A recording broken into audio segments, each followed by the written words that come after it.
China's embassy here has sought an urgent meeting with senior Sri Lankan authorities after Colombo sought a deferment of the planned docking of a high-tech Chinese research vessel at the strategic Hambantota port, over which India raised concern, sources said. The Chinese space and satellite tracking research vessel Yuan Wang Fai was scheduled to dock at the Hambantota port from August 11 to 17, weeks after Sri Lanka witnessed a major political turmoil following massive mass protest over the country's worst economic crisis in decades. Bihar Chief Minister Nitish Kumar has called a meeting of all Janata Dal United MLAs and MPs on Tuesday, leading to speculation he may take his anger against the BJP to a logical end.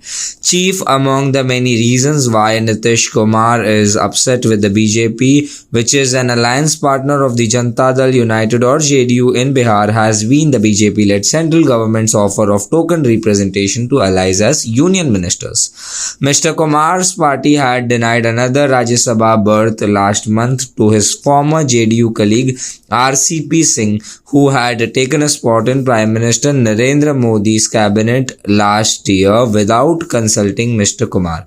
Yesterday, Mr. Singh bade farewell to the JDU over the Rajya Sabha snub. "There is a conspiracy against me because I had become union minister," said Mr. Singh, a former Indian Administrative Service officer who was once the national president of JDU. "I'll just say that there's no cure to jealousy," he said while leaving the JDU yesterday. Nitish Kumar will not become Prime Minister in any of his 7 lives, he said, describing the JDU as a sinking ship. Every state played a crucial role according to its strength and contributed to India's fight against COVID-19, Prime Minister Narendra Modi said at a key Niti Aayog meeting today. This was the first on-site meeting of the government's think tank Governing Council since the pandemic lockdown in March 2020. The meeting was held online last year.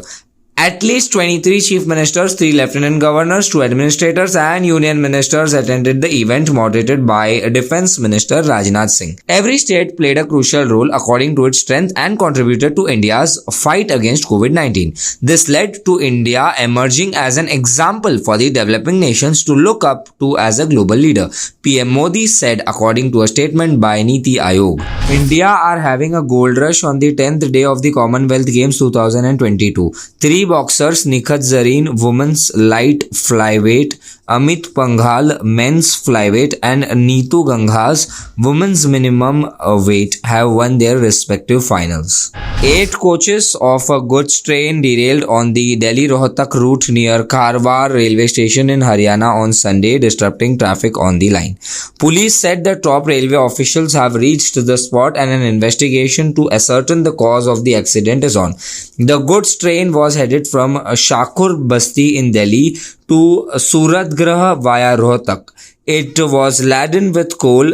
7 wagons derailed in the accident, after which rail traffic was affected on the route.